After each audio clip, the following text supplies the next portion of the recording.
Hi, my name is Lauren Fields. I'm an attorney on the domestic litigation team at Roth Davies, LLC. Today I'm going to answer some common questions asked to attorneys in divorce cases. What is spousal maintenance? In Kansas, spousal maintenance is the term for alimony, which is a payment from one spouse to the other to rehabilitate them into society. Generally speaking, spousal maintenance is used for homemakers who gave up their career to raise children. And other times, spousal maintenance is used when one spouse is making significantly more than the other spouse, and the lower earning spouse relied on that income from the other party.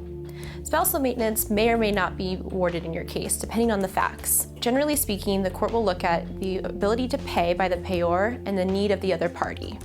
If you have a need, contact an attorney to make sure that you get spousal maintenance requested in your case.